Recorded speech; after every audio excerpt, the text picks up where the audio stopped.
E aqui a gente colocou alguns links, né, para ajudar vocês,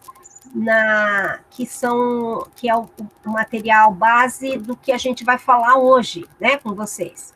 Aqui tem algumas publicações interessantes, desafios contemporâneos da educação, bairro escola, uma nova geografia do aprendizado, muito bacana isso aqui, revisitando os conceitos da comunicação popular, alternativa e comunitária, teoria e história do jornalismo, né, e aí aqui dá para a gente fazer no caso, né, vocês fazerem uma relação do jornalismo com o conteúdo das aulas e a dinâmica das aulas de vocês.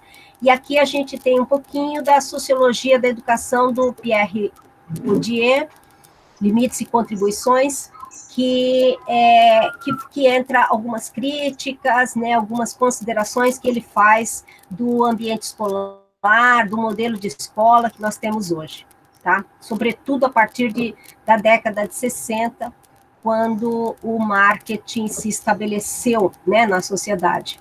E aí as instituições, elas passaram a caminhar, né, a trabalhar muito mais voltadas para o marketing, ou seja, a minha escola tem que ser melhor que a sua, a minha escola, a nossa escola está preparando você para o seu futuro, para a universidade, né? Seja único. Seja único, exatamente. E aí, deixando de lado um pouco essas questões que a gente coloca aqui do ponto de vista social, humano, né, humanístico, né, da instituição com o aluno. Então, a gente fez as apresentações, a apresentação do Devir e do Memórias, que a Andressa vai falar daqui a pouquinho. Aí a gente mandou para vocês um formulário de perguntas, mas não tem problema, depois vocês respondem. Os participantes se apresentam de acordo com o que foi preenchido no formulário, mas não tem problema, porque não vai dar para a gente ter a apresentação de todo mundo, porque o grupo é muito grande, felizmente, né? O grupo é grande, então a gente vai pular esta parte aqui. E aí a gente começa com algumas perguntas que a gente vai colocar para vocês nos slides, e a gente vai responder, a gente vai ajudar vocês nessas respostas, a gente vai escrever as perguntas de vocês. A gente vai para essa terceira parte aqui, o que é o jornalismo para você, o que você acha do jornalismo oferecido hoje pelos meios de comunicação, se você entende que o jornalismo cumpre a sua função, como deveria ser o jornalismo, o que você entende como jornalismo social, né? Tudo isso para a gente entrar na questão da contribuição do jornalismo na sala de aula e até mesmo na escola. Então, está aqui o plano, né? Quem não recebeu, avisa aí para a gente que a gente manda, tá? E deixa eu entrar aqui agora na nossa apresentação.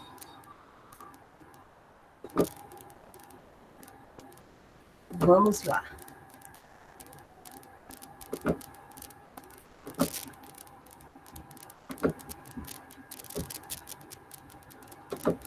Está todo mundo vendo? Eu tô. Então, beleza.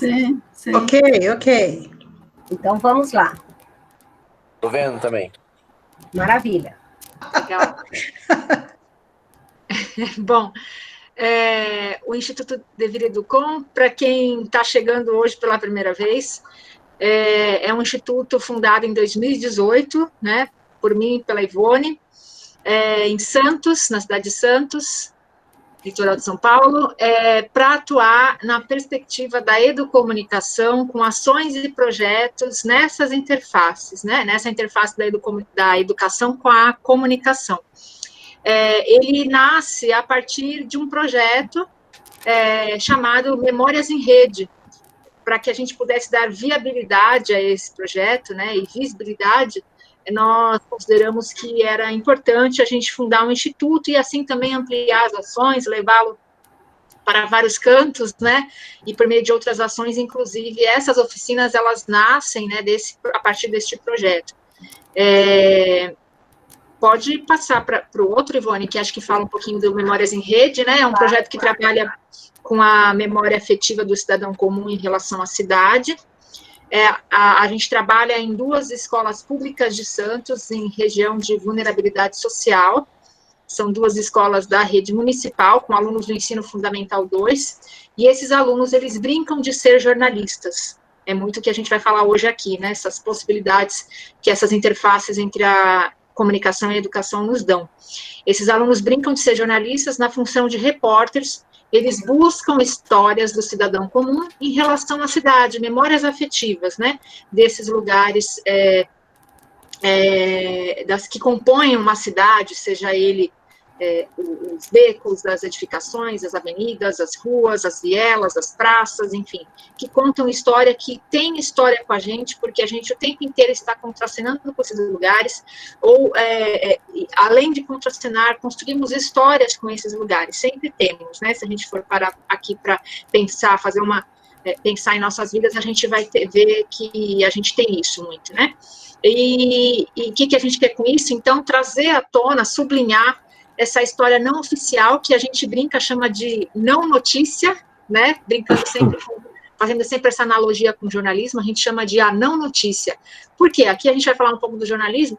No jornalismo, a gente tem uma série de critérios de noticiabilidade para um fato ser notícia, né, e nem sempre a história, uma história de um cidadão comum é interessante para a grande mídia, mas no projeto a gente brinca que ele vai na contramão disso, por isso a não notícia, ele vai na contramão buscando essas histórias não oficiais, essas histórias do beco mesmo, dos quintais, né, essas histórias escondidas, não reveladas, que estão dentro da gente, e a gente sublinha elas, então, e com esses alunos sendo os protagonistas da construção desse conhecimento, fazendo com que o aprendizado seja mais significativo para eles, mais consonante com a sua realidade, com a realidade do seu território, a realidade de suas famílias, né, numa perspectiva, como é possível perceber, freiriana, né. Então, nesse processo todo, a gente construiu uma metodologia que denominamos metodologia dos círculos, em que a gente trabalha 4 perspectivas, do eu,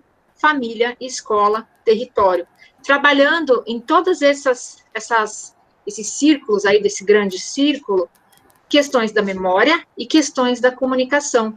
Então, por exemplo, o jornalismo, ele está presente em todas esses eixos aí, né, se a gente for pegar a educação midiática, por exemplo, no eu, essa mídia me representa, eu estou representado nesta mídia, né, a minha família, o meu território está representado nesta mídia, são questões que a gente vai abordando dentro do projeto, em paralelo a esse trabalho com a memória, o tempo inteiro num grande cruzamento, né, numa grande intersecção, tá? Nós somos uma tecnologia social, Memórias em Rede, na verdade, é uma tecnologia social e tecnologia social da memória.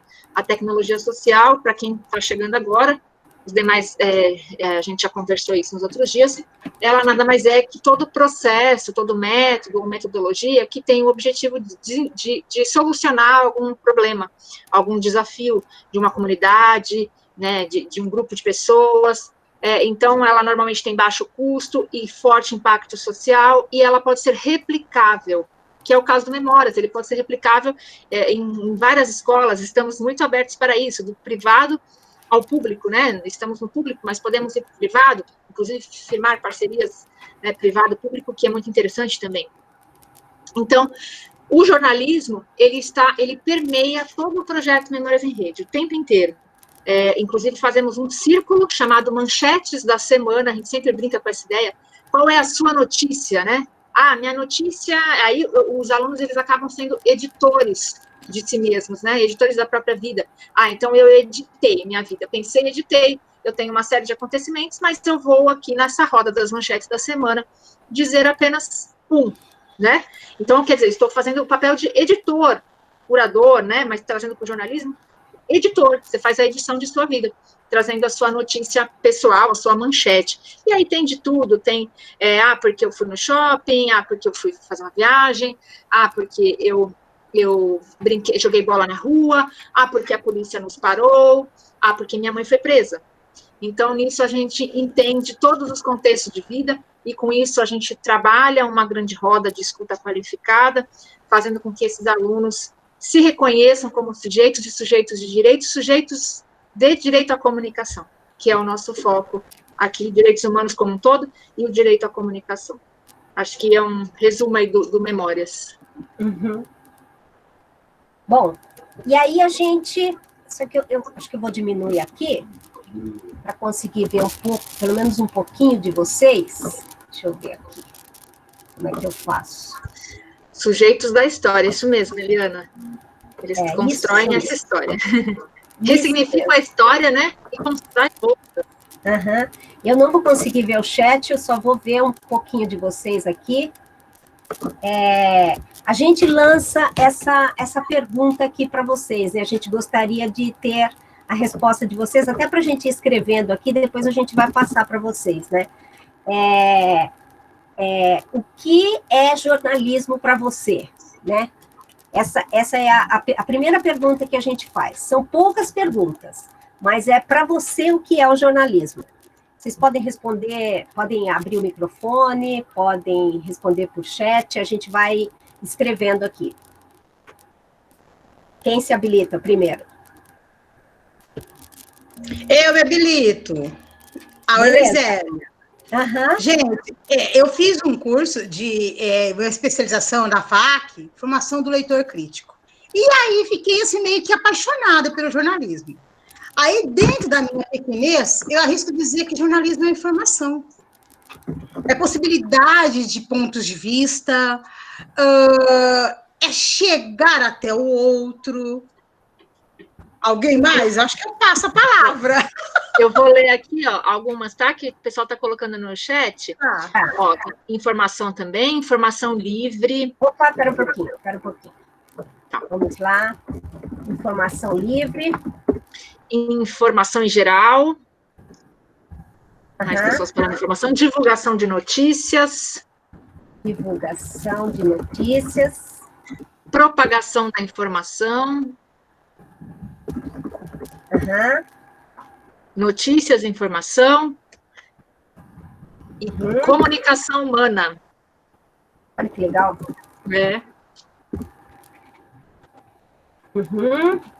Mais alguém? Construção de conhecimento, alguém falou aí. Opa, eu não abaixei aqui, desculpa, gente, tinha muito mais. Ó. Investigação, seleção e distribuição de informações. Informações. Disseminação de informações e notícias. Peraí. Disseminação de informações e notícias. E notícias, isso é jornalismo, é noticiar e instigar o livre pensar. Livre pensar, olha que bacana. Em construção de conhecimento. Opa, peraí. Construção de conhecimento. Construção de conhecimento já entrou, então não vamos colocar. É verdade. Democratização da informação. Opa, peraí. Democratização da informação. Exercício da democracia.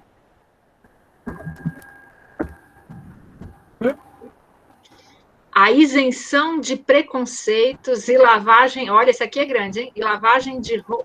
Vou falar devagar, tá? Porque é grande esse aqui. Lavagem de roupa? Suja nas próprias redações. Olha isso. É uma atitude necessária. Espera um pouquinho só. Suja nas próprias redações. Eu vou diminuir. É uma atitude necessária. Vou cair em outro item aqui. Para que se ponha.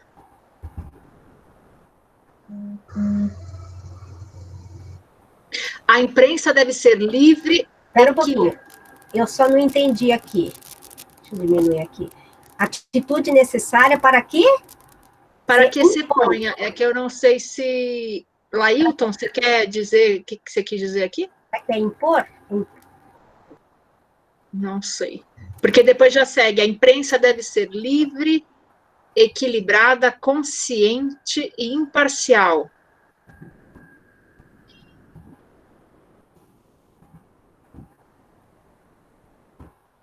consciente, tá? Equilibrada, consciente e imparcial.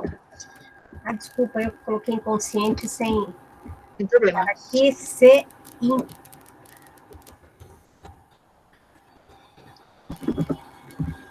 impõe, seria isso?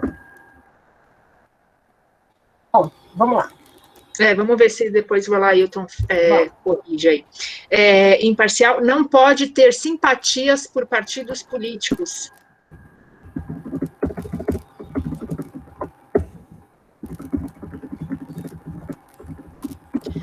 Talvez possa ser isenta de ideologias.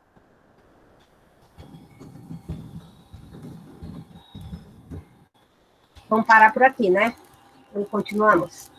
Eu vou ler aqui, então, o resto que ele falou, e tem outros aqui que também colocaram. Tem que estar a serviço da verdadeira informação ao cidadão. Não pode ser comprada, vendida, trocada ou ultrajada. Precisa passar por cima dos governos, do poder econômico, dos patrocinadores, das redes de comunicações e das próprias... Aqui não aparece a sequência, tá, Lailton, para mim. A Roseli disse, jornalismo é posicionamento crítico, é observar, pesquisar e informar, crítico, informação já foi. O Carlos está dizendo que é aquilo que tentam esconder.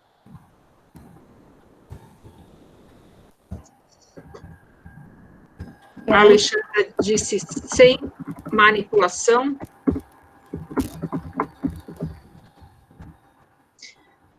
O Lailton foi complementando aqui, precisa passar por cima dos governos, do poder econômico, dos patrocinadores, das redes de comunicações e das próprias linhas editoriais. A imprensa necessita ser apenas a imprensa, simplesmente livre e responsável. Imprensa sem investigação ou seriedade é apenas spam. A Larissa disse, noticiar sobre fatos socialmente relevantes de interesse público. Ficou em cima do... Espera um pouquinho. Informação... Bacana, hein? Bacana, bastante gente participando aqui. Informação e possibilidade de ponto de vista, acho que é isso. Ficou em cima aqui do... Noticiar sobre... sim, já estava, né? Quer que eu vá lendo só? Pode ser. E aí a gente comenta sobre isso. Tá. Noticiar sobre fatos socialmente relevantes de interesse público, jornalismo, a arte de falar, de expressão, liberdade. O Lailton colocou aqui o mesmo texto. A imprensa deve ser livre, equilibrada, consciente e imparcial. Não pode ter simpatias por partidos políticos, talvez possa ser isenta de ideologias. Tem que estar a serviço da verdadeira informação ao cidadão. Não pode ser comprada, vendida, trocada ou ultrajada. Precisa passar por cima dos governos, do poder econômico, dos patrocinadores, das redes de comunicações e das próprias linhas editoriais. A imprensa necessita ser apenas a imprensa, simplesmente livre e responsável. Imprensa sem... Aí é aquela sequência que ele já tinha falado, né? A Silvia diz aqui, trazer informações, aproximar o mundo do leitor, ouvinte, através das notícias e informações. É muito importante para a vida, para nosso conhecimento, nos manter informados. A Luana, jornalismo é coleta de investigação e análise de informação. Lailton acrescenta aqui, a isenção de preconceitos e lavagem de roupa suja nas próprias redações é uma atitude necessária para que se ponha a casa da mídia em ordem. Era essa parte que estava. Todos os dias, as TVs, rádios, blogs, jornais e revistas, pessoas da própria mídia criticam a própria mídia, esquecendo-se da reflexão interna. Algumas informações diárias da citada mídia são contraditórias, parciais, maldosas e sensacionalistas. Onde está a verdade? Onde estão as verdades? Então, a gente... pode falar. Informação imparcial a serviço da sociedade. Aí, pode falar? Você quer falar mais? Tem mais aqui, né? Não. Aqui foi, pelo menos até agora... Serviço da sociedade, né? Aqui, informação, a última que você falou. A serviço da sociedade. Isso. Eu vi aqui rapidamente, aí escrevi comunidade. Bom, Aí eu pergunto, disso tudo que a gente viu, né? Informação e possibilidades de ponto de vista, chegar até o outro, informação livre, por aí vai, né? Todas essas coisas que vocês estão vendo aí, né? Acho que tá, não sei se tá muito pequeno, né, para o pessoal ver. Será que o pessoal está conseguindo? Tá um pouquinho pequeno, eu acredito que, pelo menos para mim aqui, tem que forçar um pouco. Agora melhorou. Melhora, né? Então, assim, eu não vejo vocês, porque eu abro a tela aqui. Mas aí vem aquele questionamento da gente. Como a gente está falando de jornalismo na sala de aula, esse tipo de ação ou esse conceito, é possível adaptar isso para a sala de aula? Por exemplo, propagar a informação. O professor, ele tem essa função também, não tem? Né? Democratizar a informação. O professor também tem esse poder. Disseminar informações e notícias, né? Aí alguém vem e fala assim, eu estou só colocando questão, tá, gente? Eu não estou dizendo que eu sou favorável ou contra, não, tá? Eu estou só colocando a questão. Aí vem alguém e fala assim, não pode ser parcial, não pode estar ligado a partido político, né? Aí vem aquela pergunta, quando você está na sala de aula com os seus alunos, né, com a sua turma, você dá uma aula com viés político ou não? Aí alguém vem e fala assim, não. Mas aí eu pergunto, qual é o seu posicionamento político? Eu não tenho partido político, ok. Mas você defende o governo ou você é contra o governo? Eu sou contra o governo. Então você tem um posicionamento. Então, as suas ações, aquilo que você faz, mesmo que você não verbalize, as suas ações caminham nesse sentido. No sentido do seu posicionamento. Intrínseco, né? Oi? Intrínseco, né, em cada pessoa. Assim é o jornalismo. Por que a gente ouve uma mesma notícia em vários canais? A gente ouve no rádio, a gente ouve na televisão, a gente lê na revista, no jornal, a gente vê na internet, né? O que faz a gente ler tudo se é tudo a mesma coisa? A essência é a mesma coisa. A mensagem é a mesma coisa. Mas a forma de transmitir é outra. Por que ela é outra? Porque cada forma de transmitir, ela é transmitida de acordo com aquele que está transmitindo, aquele profissional, e de acordo com a empresa a qual ele faz parte. Isso é a escola. Né? Você não vai chegar na escola falando mal dela para os alunos. Se você tem algum problema com a escola, né, sei lá, ou com o Estado, ou com a prefeitura, o salário do professor, todo mundo sabe que é um salário infinitamente baixo, todo mundo sabe disso, né? O salário do professor é muito baixo, o professor é o profissional, e não é porque eu sou professora, não, muito antes eu já pensava nisso. O professor é um dos profissionais que tinha que ter o melhor salário, sobretudo o professor da escola infantil, da escola básica lá atrás, né? Você vai trazer esse problema para o aluno na sala de aula? Não necessariamente, mas você tem o seu posicionamento, né? Então, assim é o jornalismo, né? Então, a gente entende também que a informação, ela tem que ser imparcial, mas nós não somos imparciais. A gente aprende na faculdade de jornalismo que o jornalismo tem que ser imparcial, só que quando a gente vai para o trabalho, para a experiência, para a vida, para as ruas, né? A gente vê desigualdades, né? A gente vê desigualdades que alguns jornalistas concordam, né? E outros não. Então, é impossível. E outra, essa questão de partido político, né? É claro, você é do partido X ou do partido Z. Você não vai levar para a sala de aula, olha, gente, vocês têm que estar no meu partido, porque o meu partido é isso e aquilo. Claro que não. Mas, à medida que você vai levando seu conhecimento para o aluno, ele vai sacando. Ele vai sacando de que lado você está. Está em nossas atitudes, né? Exatamente, nos nossos comportamentos, nas nossas atitudes, nas nossas falas. Então, é impossível dissociar o que eu penso daquilo que eu transmito. E aí a gente estava falando bom, eu não vou falar de veículo por enquanto, né? Porque a gente sabe que há muitas críticas a veículos, e a gente também, como jornalista, nossa, vocês não têm ideia do quanto a gente critica veículos, né? Mas a gente vai entrar na outra questão, que é a questão dos veículos, mas eu queria só comentar isso. Você quer falar alguma coisa, Andressa? Eu queria só, porque está muito interessante a participação aqui no chat. Eu vou só ler o que o pessoal falou, tá? A Eliana disse assim, ó, é possível indicar o livre pensar, estar no mundo já é uma posição política. Aí o Carlos disse assim, o Nelson Rodrigues já dizia, o jornalista que se julga imparcial é capaz de chamar a própria mãe de vigarista. A Gislaine, por isso é necessário consultar fontes diferentes, mídias diferentes, sem dúvidas. O Lailton, eu sou socialista, antes de tudo critico a própria casa. Dentro da sala de aula, somos políticos pelo próprio ato de ensinar e tentar transformar a sociedade. Curto Paulo Freire, nós também. Nós também.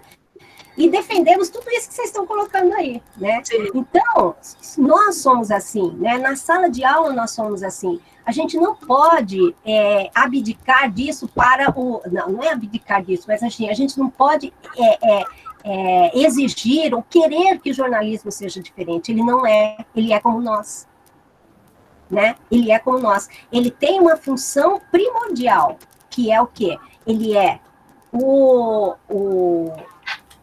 elo entre o poder e a sociedade.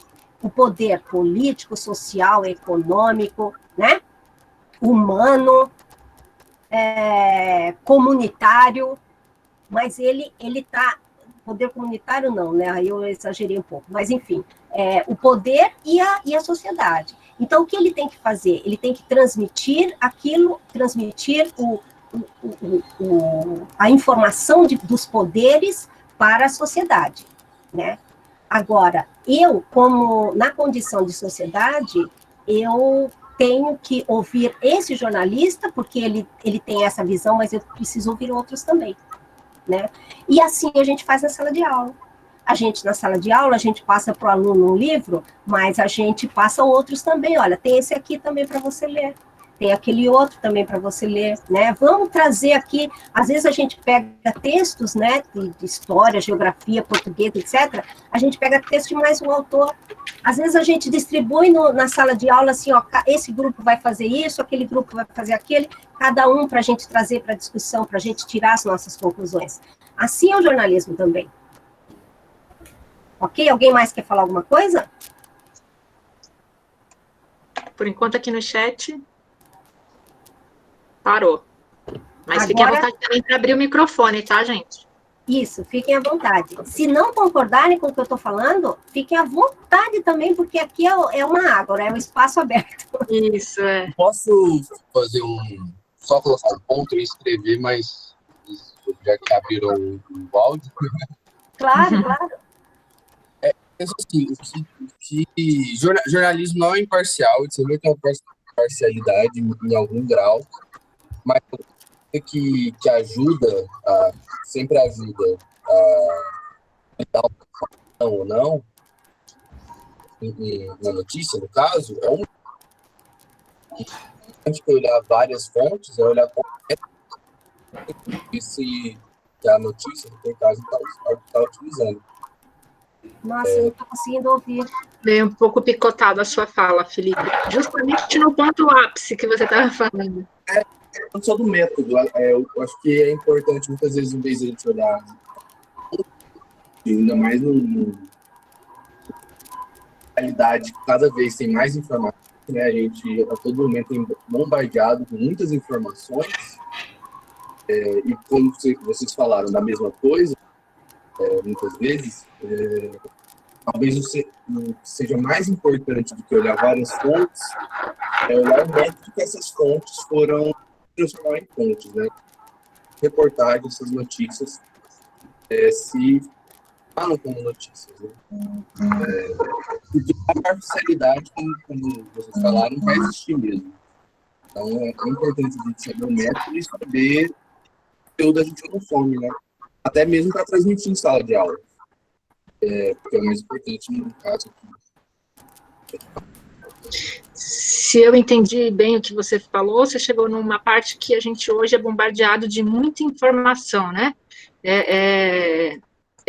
Muito cortado, Oi? muito cortado mesmo. Está bem cortada. Está cortado, Inclusive, né, em toda a questão da pandemia, se a gente for pegar a pandemia agora, né? A Organização Mundial de Saúde deu o nome de infodemia, né? Tamanho excesso de informação e também de desinformação, né? É aí que também mora o perigo e que a gente também vai tratar aqui na oficina. E o quanto isso é essencial, não é mais um a mais que a escola precisa ter. Na verdade, a escola precisa, né? A própria BNCC já está aí estabelecendo em suas diretrizes, né? O jornalismo no currículo. É preciso ter jornalismo na escola, jornalismo na sala de aula, né? Porque a gente vive um mundo midiático, a gente vive nesse mundo midiático, né? Não faz parte mais, não é, a tecnologia não é algo a mais, a tecnologia já faz parte da cultura contemporânea, integra a cultura contemporânea. Boa tarde. Boa tarde. Roseli, de São José dos Campos, tudo bem? Tudo bem? Complementando. Tudo bem. Eu sou professora de língua portuguesa, estou gostando muito do tema tratado e a abordagem, a forma como nós todos estamos abordando esse tema da informação. Só para complementar, o ideal seria nos transformar sempre nas nossas aulas toda a informação em conhecimento. O excesso de informação. O professor, ele tem que ser um mediador nesse processo, né, de aprendizagem, de forma que o aluno seja orientado diante de tantas informações que ele se depara no seu dia a dia, principalmente agora no contexto online, no contexto remoto. Então, a partir do momento que a gente conseguir fazer com que o aluno transforme a informação em conhecimento, já será um grande avanço que nós vamos ter nas nossas salas de aula. É só esse comentário que eu queria fazer. Ótimo, ótimo. Agora, contribuição. Agora, como a gente já falou bastante sobre essa questão aqui que eu estou assinalando, né, o que você acha do jornalismo oferecido pelos meios de comunicação, a gente lança essa outra pergunta. Ele cumpre a função? Desculpa, Ivone, desculpa mesmo de te cortar, é que a Gislaine, inclusive, respondeu aqui essa pergunta. Ó, atualmente tem se mostrado bastante parcial, tendencioso, a Silvana manipuladores, e a Gislaine complementou, nem na ciência existe a neutralidade científica. Só para registrar. Parcial, tendencioso. Manipuladores. Vou colocar manipulador, tá? Sendo jornalista. Tá. Oi? E a Gislaine falou, nem na ciência existe a neutralidade científica, mas acho que era em relação à questão política, né, da parcialidade, da imparcialidade. Da parcialidade, Aqui, eu vou tirar daqui, porque aqui entraria na parcialidade. Mas acontece que às vezes eles esquecem. Acho que tem algum microfone aberto. Gente, acabou só vou pedir um favor para vocês. Ter Covid. Aí o cara lá sem máscara, assim, falando do nosso lado. Ela não está vendo que ela está. Ele pode ser assintomático e passar por uma cliente, né? Tem que chamar agora. Ele fala assim, gente, é sério agora, né? Gente, quem não estiver falando com a gente, faz favor, desliga o microfone. Acho que ela não ouve. Não ouve. Olha, tem uma bússola aqui. Roseli. Está passada. O moderador consegue silenciar. Só clicar em cima do microfone da pessoa. Isso mesmo, é verdade. O organizador consegue. Eu estou tentando, mas não estou conseguindo. É porque eu não estou vendo vocês, é por isso. É a Roseli. Vamos pedir para a Roseli fechar o microfone. Eu não consigo fechar. Desculpa. Roseli aqui. Já fechei aqui o dela, pronto. Eu saí aqui. Eu só vou ver aqui um comentário aqui do Carlos, e olha, ele colocou que eu já perdi as contas de quantas vezes, ao ler editoriais que me colocam como principal responsável pelos problemas, pela falta de dinheiro do governo, pois colocam os servidores públicos como cheios de privilégio. Como eu, professor de escola pública, tenho privilégio, eles em nenhum momento apontam que são servidores privilegiados. Colocam professores, médicos e outros profissionais, ou seja, os meios de comunicação tradicionais escondem os verdadeiros privilegiados. Uhum. Bom, então vocês entendem que ele não cumpre a sua função? Ele cumpre ou não cumpre? Eles cumprem partes. Várias outras áreas. Ainda mais com o avanço tecnológico. A Gislane está dizendo que não, Carlos também não. Cumpre parcialmente. Tá. O jornalismo ou é a favor do governo ou é contra. Não tem cumprido sua função social como deveria, tendenciosos, veículos jornalísticos, muitos veículos jornalísticos, importante ter atenção nas notícias, nas tendências de alguns veículos, que desinformação, pandemia colocou o jornalismo em uma posição de criar um elo com a sociedade. Então, eu vou dar aqui... A Ingrid levantou a mão. Então, vamos. Pode falar, Ingrid. Eu acho que o jornalismo depende de qual jornalismo a gente está falando, né? Porque, por exemplo, jornalismo de esquerda, Carta Capital, a gente escuta algumas verdades lá. Então, se for falar de veículos de mídia grandes, como televisão, detentores de editoras e tudo mais, então, sim, eles não cumprem a parte deles social. Mas, se a gente usar o nosso lado crítico para pesquisar outros meios de informação, aí sim a gente consegue encontrar empresas idôneas, mesmo no YouTube mesmo, sim, existem canais que falam a verdade mesmo, enfim, é isso. Obrigada. Imagina. Aí eu lanço uma outra pergunta, o que é a verdade, gente?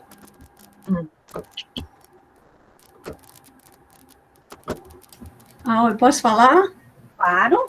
Sim. Tá aqui. Quando a colega estava falando agora, eu pensei nisso que você acabou de perguntar. O que é a verdade? Eu tenho amigas e amigos que se dizem de esquerda, direita, leio ou veem ou assistem a notícia no veículo, né? Não vou nominar o veículo, e aquilo é verdade para ela. Aquela pessoa que é daquela tendência. Eu confronto essa pessoa com a outra amiga nossa na roda de conversa, eu disse, mas aquilo é mentiroso. Né? Do ponto de vista dela, digamos que ela seja de direita, aquilo é mentiroso. Do ponto de vista de quem se diz de esquerda, aquilo é verdadeiro. Então, onde é que está a verdade? É isso que eu estou querendo lançar agora, pegando como gancho a sua pergunta. Obrigada. Imagina, a gente que te agradece. Sim. Então, alguém mais quer falar? O pessoal falou que as fake news... da própria casa quando esta não caminha junto com a sociedade. Por isso, criaram ombudsman. Isso, tem o ombudsman. Pode falar, Andressa. Não, eu estava justamente lendo aqui que alguém falou das fake news que desvirtuam tudo, né? Que cumpre quando relata os fatos de maneira real, sem maquiagem.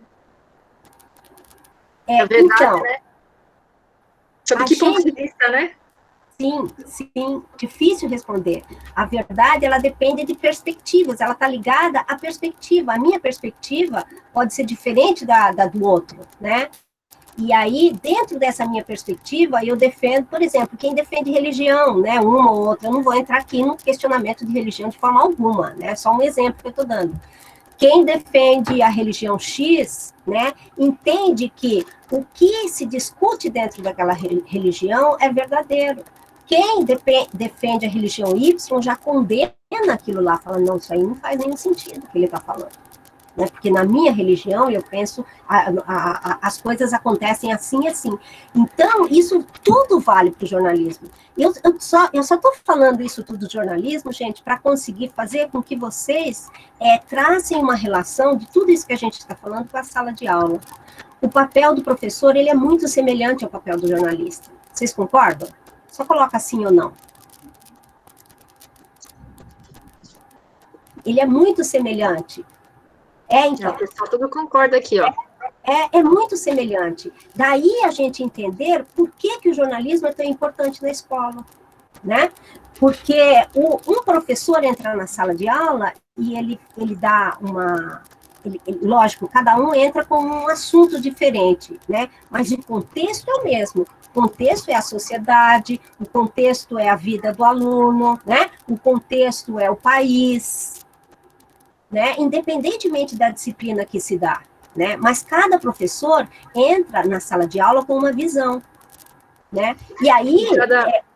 pode falar. Não, só complementando, e cada professor se prepara para dar aula, né? O jornalista faz o mesmo, ele se prepara para uma pauta, ele precisa buscar informações sobre aquela pauta para não chegar lá na hora, no momento do fato, né? Não saber do que se trata direito. Quantas similaridades você encontra, né? Se a gente quiser fazer essa analogia de uma profissão para outra, né? O quanto a comunicação está muito presente na educação, e a educação também faz parte do jornalismo, nesse aspecto da informação que se transforma em conhecimento, como alguém falou aqui no começo, né? Sim, a diferença grande do professor para o jornalista é que está nesse preparo, né? Porque o professor, ele se prepara, ele se fundamenta, né? Ele estuda aquele assunto que ele estuda, ele pesquisa, né, dentro da faculdade, e aí ele se aprofunda naquele tema, né? O jornalista, ele não precisa se aprofundar. Claro que tem jornalista que se aprofunda em determinadas áreas, mas eu digo que o jornalismo, aquele que a gente chama de jornalismo hard news, aquele jornalismo diário, né, que dessas reportagens que a gente vê no Jornal Nacional, né, esse jornalista, ele se prepara, mas ele não tem o mesmo preparo do professor, porque para ele ter o preparo do professor, ele precisaria de muito mais tempo para isso, ele precisaria de muito mais pesquisa para isso, né, e nem é a função dele, né. Mas é essa a diferença. O professor, ele entende muito mais daquele ramo, né, daquela área de conhecimento que ele trabalha, né, mas ele tem um papel muito semelhante. Então, a gente, na condição de professor, é impossível a gente não ser parcial. É impossível. Pode falar. A Eliana soltou uma pergunta aqui para reflexão. Se a verdade depende do ponto de vista, como chegar a um ponto de equilíbrio quando se trata de formar cidadãos? Olha, isso é muito difícil. Isso é muito difícil. Muito boa a pergunta dela. Muito boa, porque tem a questão também, alguém trouxe mais acima, né, de buscar muitas mídias, né? Eu acho que o ponto de equilíbrio está aí, está nessa de você não se fechar, né, e dentro do jornalismo também, da comunicação, a gente vai falar das bolhas informacionais, é você não se fechar numa única bolha, né? Mesmo que você acredite fielmente naquela sua bolha, procure furar essa bolha para você entender também o outro lado e respeitar o outro lado. Eu acho que isso, né, quando se trata de formar cidadãos, quando se trata de estarmos em sala de aula com meninos, meninas do ensino fundamental 1, 2, da infância, enfim, até no ensino superior, é justamente isso, é você mostrar o leque de possibilidades de verdades, para que cada um encontre a sua verdade, construa a sua verdade, né? Isso. E que ela seja respeitada. O que o professor e o jornalista precisam ficar atentos é a desinformação. Essa não informa, essa prejudica, né? Então, essas mensagens mentirosas, eu vou chamar assim mesmo, né, de mentirosas. Mentirosas em que sentido, né? Aí a gente não está falando da verdade de cada um, a gente está falando um fato que aconteceu de um jeito e foi noticiado de outro jeito. Com intenções, né, para enganar, né? Isso, exatamente, e com essas intenções, exatamente isso. Com a intenção de enganar, com a intenção de mostrar uma irrealidade para você, né? Então, isso sim, o professor e o jornalista tem que ficar muito atento, né? Na verdade, quem trabalha com informação, né, tem que ficar muito atento. E quando trabalha com a formação de cidadãos, muito mais, muito mais. Então, você dá um trabalho para o aluno vem, cada um vai pesquisar em num veículo, ou num livro, ou numa revista, ou enfim, né, na internet, aí vem com a informação. Aí chega e fala assim que, sei lá, que dá um outro contexto para Pitágoras, por exemplo. Você fala, de onde foi que você encontrou isso? Ah, eu encontrei isso disso aqui. Bom, vamos buscar a fonte disso. E aí você está mostrando para ele que o caminho é outro. né? Você está mostrando que o caminho é outro. Sei lá, não houve período ditadura militar no Brasil. Isso não é verdade, porque a história está aí contando, né? E aí entra o papel do professor. Então, o professor e o jornalista têm que atentar para a desinformação. E o professor tem, eu diria até que, nem sei dizer se tem mais responsabilidade que o jornalista, mas tem também muita responsabilidade, porque ambos formam, né? Ambos formam opinião, né? Então, o que a gente não pode é fazer com que as pessoas, os nossos alunos, sejam aquilo que nós somos. O que a gente não pode é passar para eles a nossa verdade como absoluta, como a Andressa falou. A gente tem que mostrar para eles outras verdades, né? Outras fontes, né? E até permitir que ele, que esse aluno contraponha, né? Argumente, contra-argumente o que você está falando. Pode falar, quem ia falar. Então, a Alexandra falou aqui que ela é professora de Química e ela trabalha assim, os alunos trazem as suas pesquisas relacionadas também com ciências da natureza e fazemos discussões sobre. Eu, como professora, sinto que preciso estar sempre atualizada e informada, com certeza, né? O professor está em permanente, assim como o jornalista, em permanente, né, atualização de informação, de conhecimento, né, de busca de conhecimento. Eliane, desinformação cria um pano de fundo para servir de manobra de alguns grupos que estão no poder. É importante dizer para os alunos que eles têm direito à opinião e não direito aos fatos, disse o Carlos.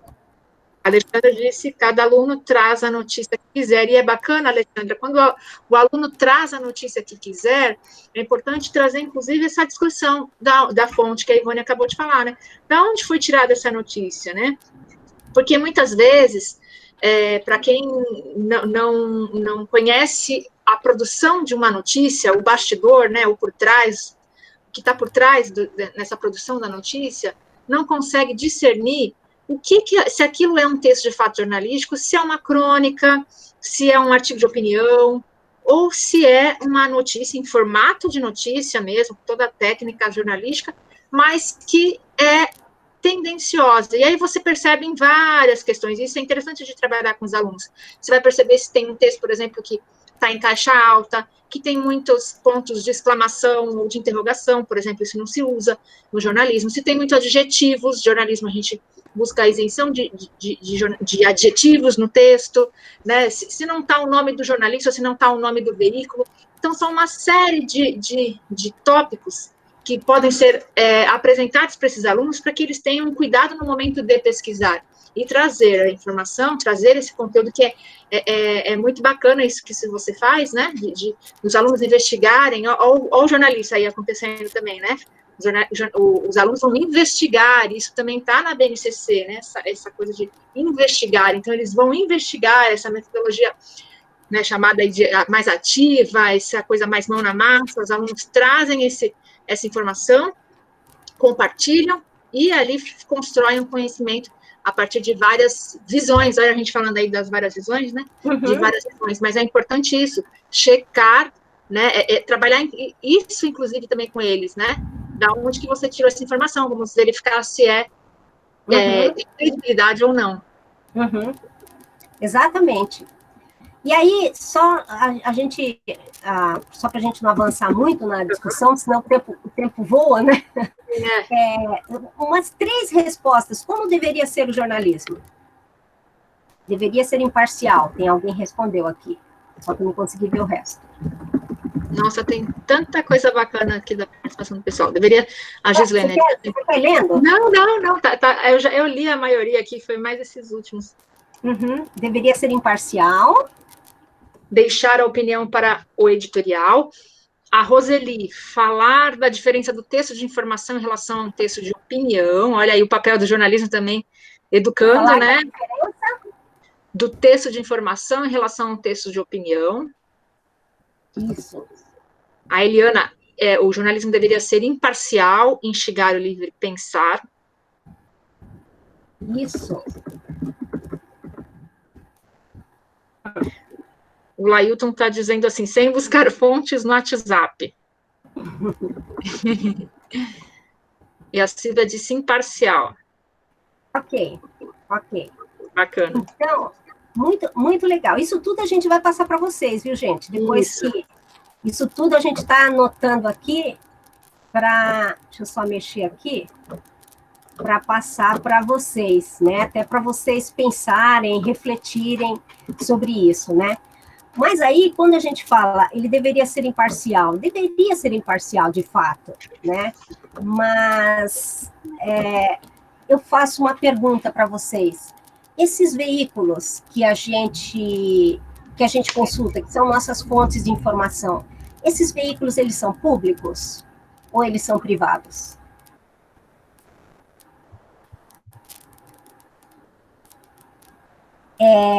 Eu vou responder. Eles são privados. Tá aí a importância, isso, a Eliana respondeu aqui, a Ingrid também. Tá aí a importância do jornalismo público, da imprensa pública, né? Que nós não temos no Brasil. Então, o que nós temos, assim, nós temos veículos de direita, veículos de centro, veículos de esquerda, né? Quem tem uma ideologia mais voltada à esquerda se encanta com com a revista Fórum, com o El País, com o Brasil 247, com o Brasil de Fato, e por aí vai, né?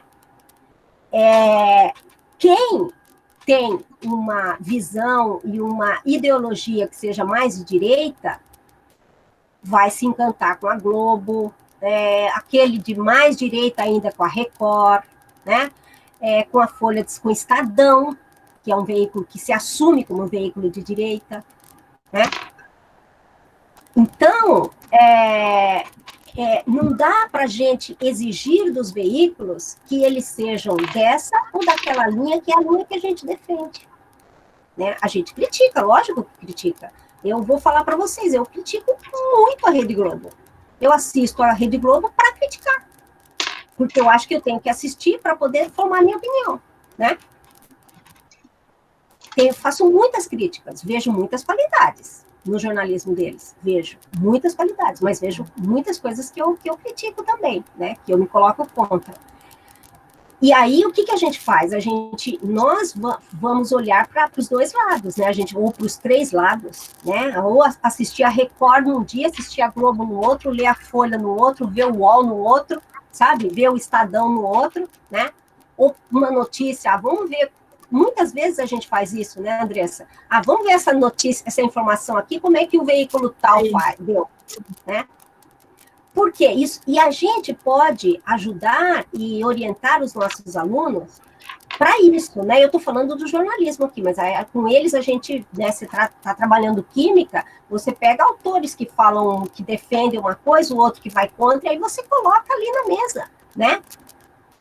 E assim você informa e você forma. Sim. Você ajuda o aluno a formar a própria opinião dele. Né? Querem falar alguma coisa? A Cristiana levantou a mão aqui, tem vários comentários, mas a Cristiana levantou a mão. Pode falar. Muito legal ouvir vocês.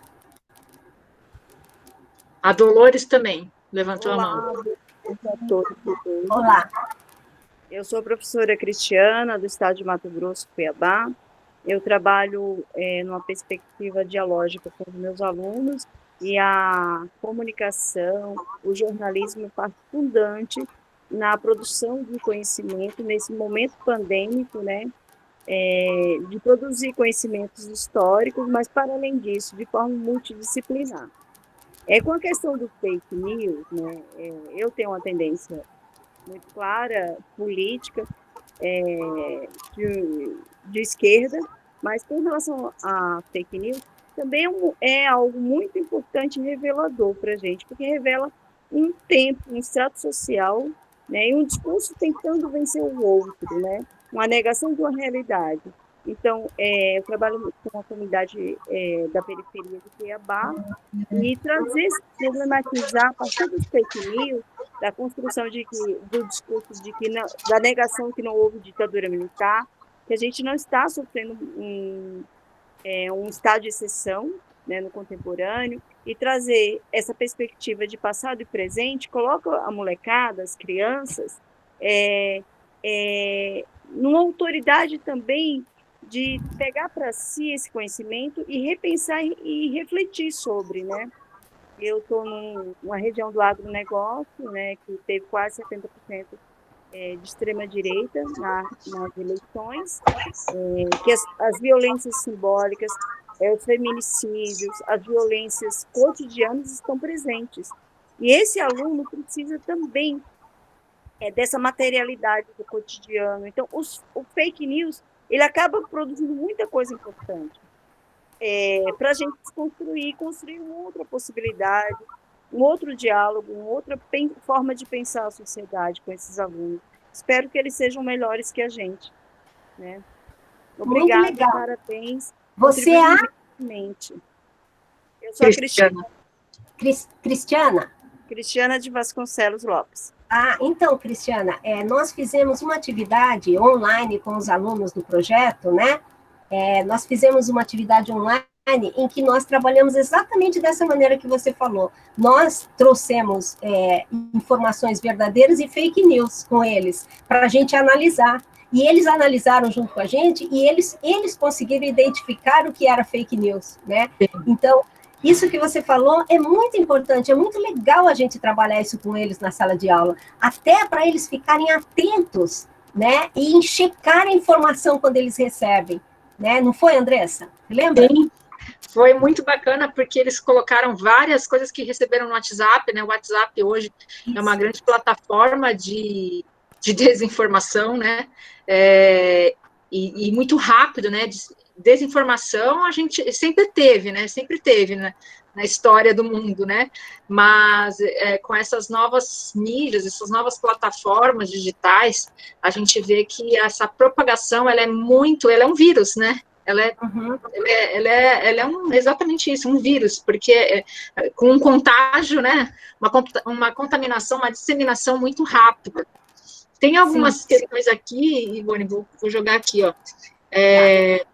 Não, pode ler, Ivone. Laís, será que um bom jornalista independente trabalhará como contratado de um governo ou governos? A Dolores perguntou. Acho que a Dolores também tinha levantado a mão, né, Dolores? Ah, então deixa ela falar. Isso. Não, eu não quero compartilhar a experiência, mas eu já fiz esse trabalho com a comparação da notícia com fake news, dá um trabalho super legal.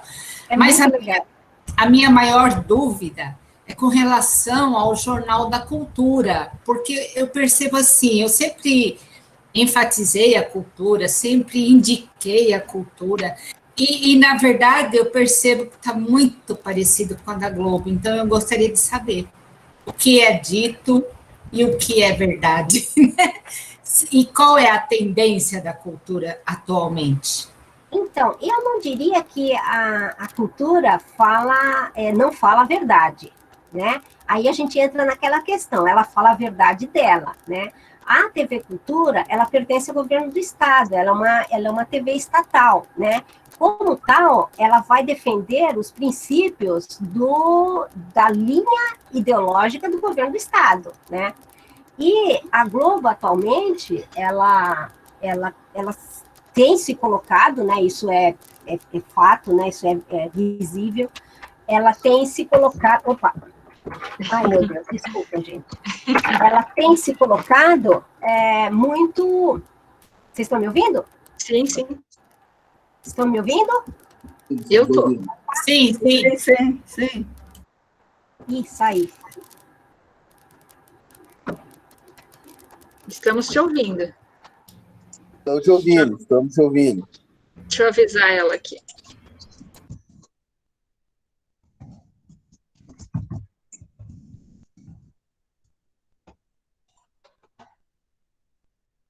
Vocês me ouvem? Estão me ouvindo? Estamos sim. Opa, deixa eu ver aqui. Deixa eu arrumar aqui o meu microfone. Desculpem, gente, que meu gato passou em cima do meu computador. Coisas das oficinas remotas, né? Eu vou abrir aqui de novo. Desculpem. Bom, então, eu estava falando da Globo, né? E a Globo, ela tem essa postura, pelo que a gente nota, né, uma postura em defesa do posicionamento do governo do Estado, né, pelo menos é isso que a gente nota, né, e não em defesa do governo federal, né, contra, aliás, o governo federal, né.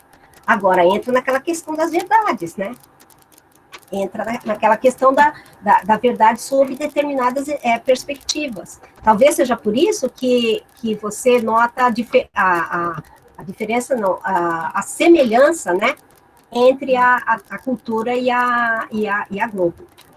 O Lailton brincou aqui, disse que tornou-se cultura de centro-direita. Aí ele falou que o Castelo Rá-Tim-Bum, o bom da cultura é passado. É porque a cultura... Pode falar. Não, é que a cultura, por algum tempo, né, a cultura era, embora ela fosse do Estado, né, eu não estou me recordando aqui o nome do presidente da cultura na época, ela tinha uma certa liberdade, né, na época do Castelo Rá-Tim-Bum, por exemplo, ela tinha uma certa liberdade na sua programação, né, e ela teve nossa, gente, é um jornalista muito conhecido, que eu não estou me recordando o nome dele agora, que eu, inclusive, conheci. E ele era uma pessoa de esquerda, né? E ele estava no jornalismo da cultura. Ele estava com o presidente da cultura. E isso fazia toda a diferença, né? Pode comentar, Andressa. Não, é que o Lailton perguntou aqui, será que um bom jornalista independente trabalhará como contratado de governo ou governos?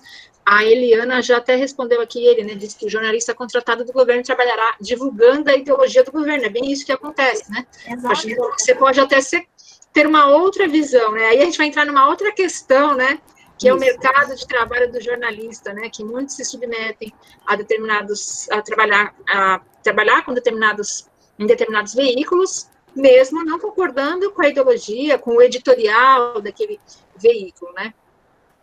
Mas aí é uma outra questão, né? É uma outra questão. Bom, e que também foge um pouco da questão da sala de aula, né? E a gente está muito na perspectiva da sala de aula, né? Isso. O que você entende como jornalismo social? A gente está falando tanto do jornalismo que deve ser assim, deve ser assado, né? E o jornalismo social? A gente vai falar dos tipos de jornalismo que a gente pode adotar em sala de aula logo na sequência.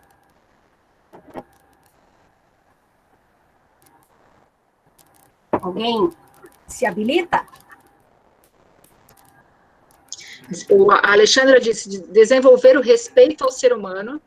Uhum. Uma boa reportagem na comunidade. Lailton disse. Uma boa reportagem na comunidade. A Roseli disse jornalismo engajado.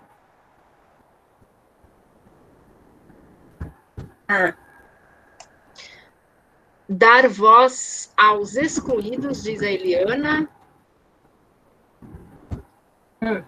A Loreta, jornalismo social deve ser aquele que dá voz às histórias que não são manchete. A Roseli,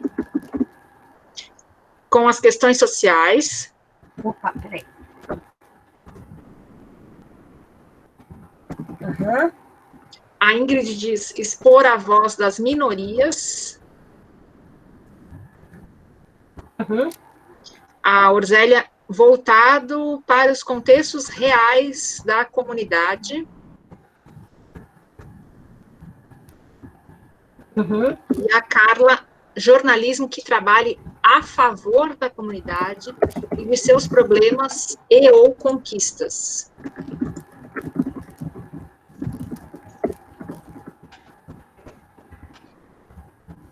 Foram esses. Aqui tem mais um. Da Eliane, com papel social. Acabou, não vai dar mais. Olhar para as questões das comunidades, dos cidadãos típicos como comuns. Olhar para as questões das comunidades, dos cidadãos ditos como comuns. A Cristiana fala, penso que a etnografia deve ser uma ferramenta importante para o jornalista, com certeza, sem silenciamentos sociais.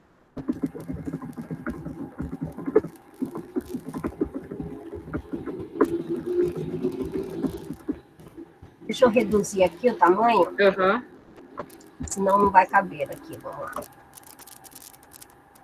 Acho que deu aqui. E a Lucilene, que disse jornalismo que respeite as diversidades. Também. Maravilha. E alguém levantou a mão? Acho que é a Ingrid. Sou eu de novo, professora. Fique à vontade, a gente está gostando que vocês participem. Sim, com certeza. Enquanto jornalismo social pode ser aplicado também, por exemplo, notificações, né, como, por exemplo, as referentes à pandemia, ou então o cronograma de vacinação de gripe, como se tem durante o mês de abril e etc. Esse tipo de informação também pode ser aplicado a jornalismo social? Desculpa, você pode repetir para mim? Eu não entendi direito o que falhou aqui para mim. Imagina, a minha dúvida é se as questões de saúde, por exemplo, elas também se aplicam a jornalismo social? Também. O jornalismo aplicado, o jornalismo que atua na perspectiva das sociedades, né? E dessas comunidades vulneráveis, dessa população vulnerável, né, que não tem acesso a esse tipo de informação de saúde que você está falando. Isso, exatamente. Tem tudo a ver. Que não tem acesso a essa grande mídia que divulga essa informação, no caso de saúde, né? Essa população em vulnerabilidade, normalmente. Isso. Muito obrigada.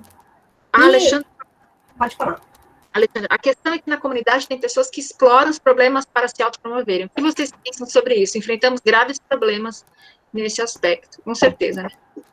Não tem nem o que dizer, né? Isso acontece muito, né? Basta ver esses problemas aí da natureza, como, por exemplo, chuva, né? Eu me lembro muito quando aconteceu aquele desabamento lá na serra lá do Rio de Janeiro, né? Que as pessoas doavam, isso eu vi, eu estou falando porque eu vi. As pessoas doavam roupas, né? Vieram doações do Brasil inteiro de roupa, alimento, etc. E eu vi lá gente vendendo, abrindo uma lojinha, um brechó de roupa que tinha sido doada, né? Então, assim, olha o papel importante do professor, né? Principalmente do professor da escola básica, e esse professor que eu falei que deve ser o mais valorizado, né? Na formação desse cidadão, para que ele não chegue a esse ponto, né? Olha como é importante a educação, né? Como é importante o papel do professor. Sim. Não é? Porque isso é desumano, né? É desumano. Roupas que chegavam doadas para distribuir para a população, as pessoas recebiam e formavam brechós para vender, né? Então, é difícil a gente falar como combater isso. Como é que a gente vai combater isso? Noticiando isso, né? Informando, passando essa informação. É aquela coisa, aquele elo dos poderes com a sociedade, né, que a gente estava falando. E com a informação, a Vera está dizendo aqui, discutindo, exatamente, porque é esse direito à comunicação, direito à informação que a gente fala, né? O quanto é importante isso estar em sala de aula, porque é daí que você vai formar cidadãos mais críticos, né? Mais reflexivos diante do que eles consomem, daquilo que eles produzem também. Mais esse debate. Né? Mais solidários, mais humanos, né? Sim. Agora a gente está vendo aí na pandemia, o que está acontecendo na pandemia, né? Agora, ontem eu estava sabendo aqui que 2 médicas, filhas de empresários poderosos lá de Manaus, se inscreveram, né, no sistema de saúde, agora, esses dias, para receber a vacina, sabe? Elas foram contratadas pela prefeitura esses dias, para receber vacina.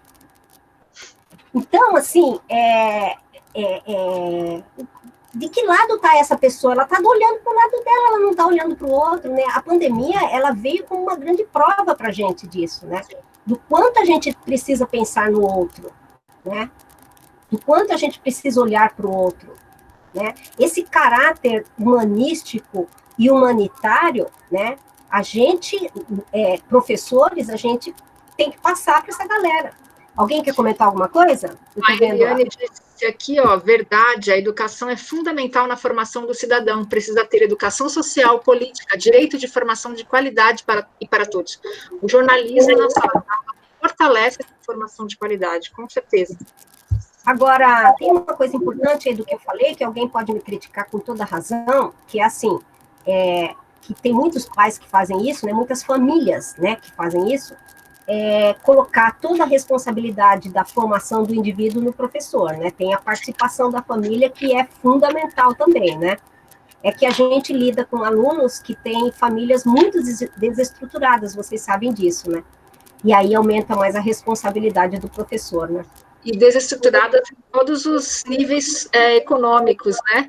Porque mesmo em níveis mais elevados econômicos, você também vai encontrar famílias que depositam na escola a responsabilidade total da educação dos filhos, né? Desculpa a minha interrupção, professoras, mas sobre esse assunto é um cabo de guerra na escola.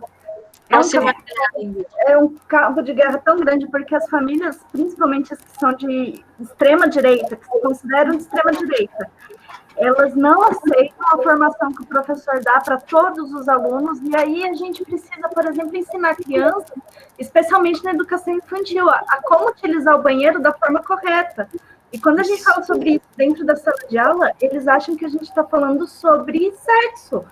E já vem questionar, já vem brigar com a gente, é muito complexo. E aí, calha aquilo, a pessoa, os pais dessa criança que não se sinta direito, ela não faz isso porque ela não quer, ou porque ela é porque ela não sabe. E aí, quando a gente vai orientar a família que sabe, acha que a gente está sendo abusivo, que a gente está implantando ideologia na escola, é muito complicado. A gente tem que se apegar à informação, né? A informação para passar para eles. Pode falar, Alexandra. Sim, por favor, eu gostaria de comentar que o que vocês acham sobre o seguinte, não é porque a gente, se nós fizermos um trabalho com a comunidade, não é porque eu trabalho com a comunidade que tem que ter uma discussão, acho que ainda muito mais apurada e refinada com os alunos, porque, por exemplo, eu sou professora de química, como eu coloquei, mesmo que eu vá falar sobre os problemas que eles enfrentam com enchente, inundação, o lixo, é um bairro de periferia aqui da minha cidade de Mogi das Cruzes. Então, o que acontece? Há pessoas, como eu coloquei no grupo, era isso que eu queria colocar, né? Que usam esses problemas para se autopromoverem, né? Para conseguir chegar, por exemplo, a um vereador. Imaginei. Né? E aí, então, pela falta de conhecimento da comunidade, eles pensam que eles estão sendo defendidos, mas por uma falta de visão da comunidade, entendem? Então, assim, esse trabalho com a comunidade, eu já pensei em fazer, mas eu tenho medo, porque também envolve tráfico de drogas, uma comunidade onde pessoas são, muitas vezes, as pessoas são sequestradas aqui na região, mesmo na cidade, e ali é cativeiro, né? Então, são histórias, assim, muito tristes que abalam mesmo, né? Sim. Então, assim, tem que ser esse jornalismo na comunidade, ele tem que ser, assim, muito refinado, muito bem trabalhado, porque envolve, assim, aspectos até de segurança dos alunos, né, da comunidade escolar, né? Então,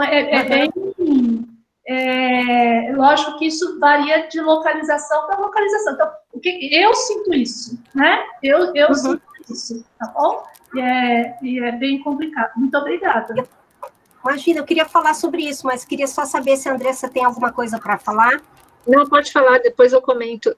E tem outras questões aqui, mas para não quebrar, pode falar.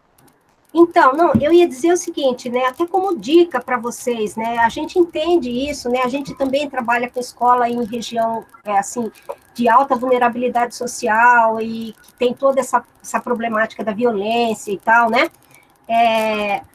trabalhar a memória, né, é uma coisa muito interessante, né, não é por acaso que a gente trabalha a memória, né, então quando você vai para a comunidade, você levar o aluno para fazer esse jornalismo, né, na comunidade, começa trabalhando a memória, né, começa a trabalhar as origens, sabe, e aí ele vai, é uma maneira dele, ele e a própria família ir valorizando, sabe, o seu próprio lugar. Porque quando a gente valoriza o lugar da gente, quando a gente se sente pertencente ao lugar da gente, é como a casa da gente, né?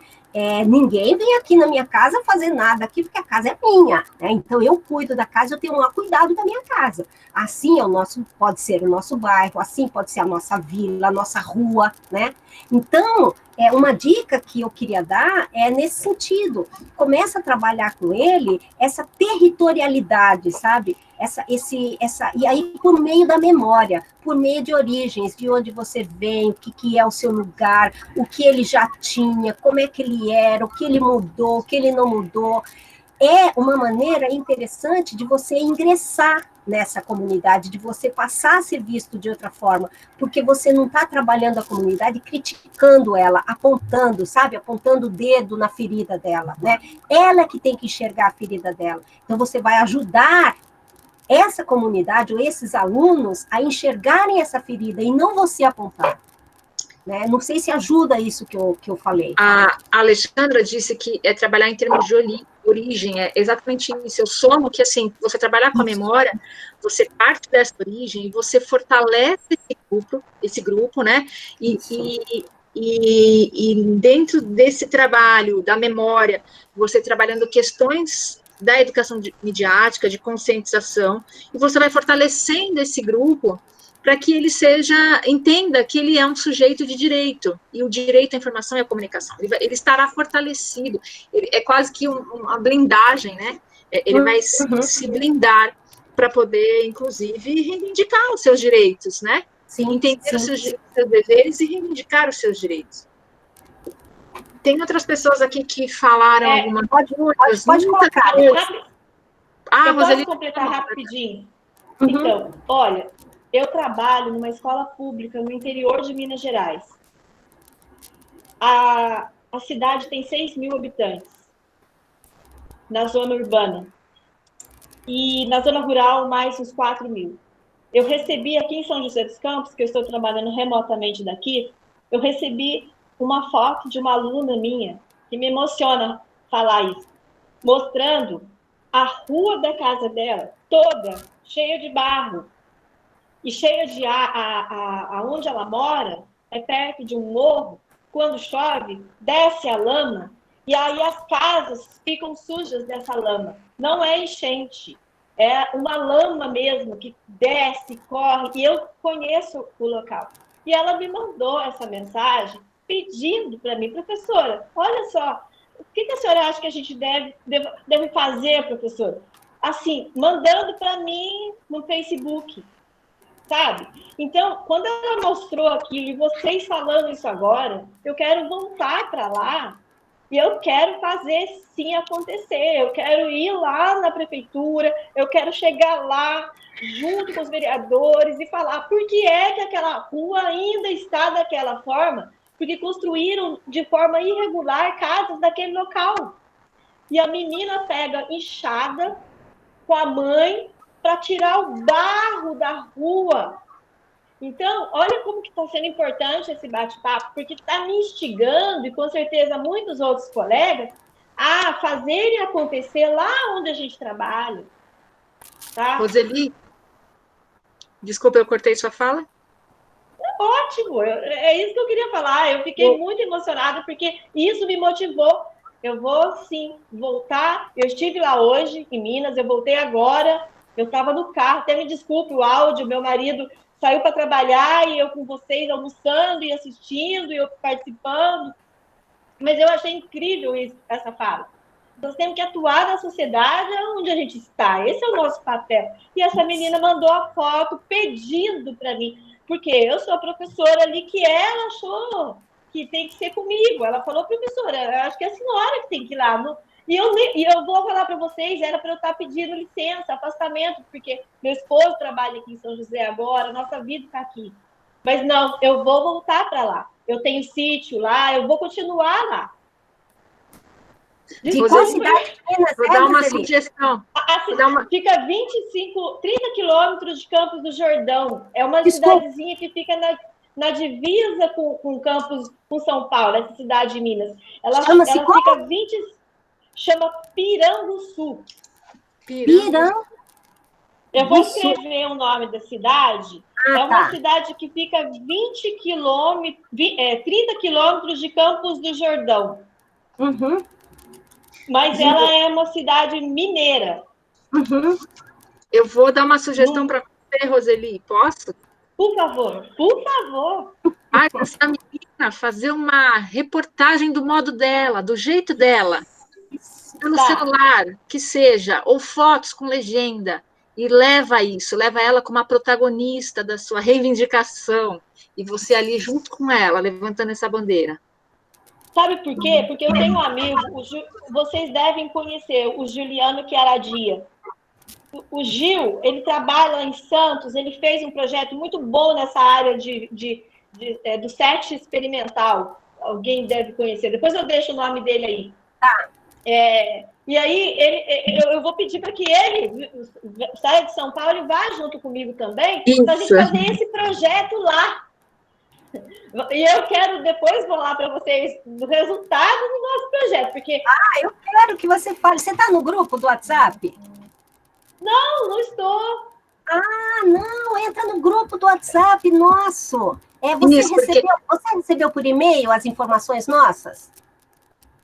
Eu recebi só essa chamada do dia de hoje. Faz assim, coloca seu e-mail e seu telefone aí no chat que a gente anota. E a gente fica em contato.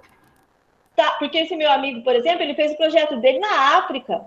Uhum. Entendeu? Ele já foi entrevistado no TED, já fez aquelas apresentações, enfim. E ele é de lá também, mas foi embora como eu. Foi para São Paulo, né? Enfim.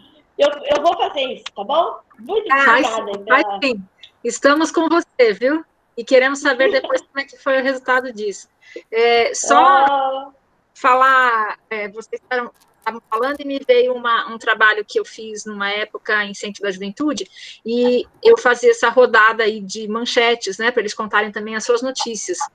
E uma vez, uma das meninas, ela me falou, numa região de favelas também de Santos, no DIC da Vila Gilda, na Zona Noroeste, né, uma região em vulnerabilidade, que tem as palafitas, as famosas palafitas de Santos e tal.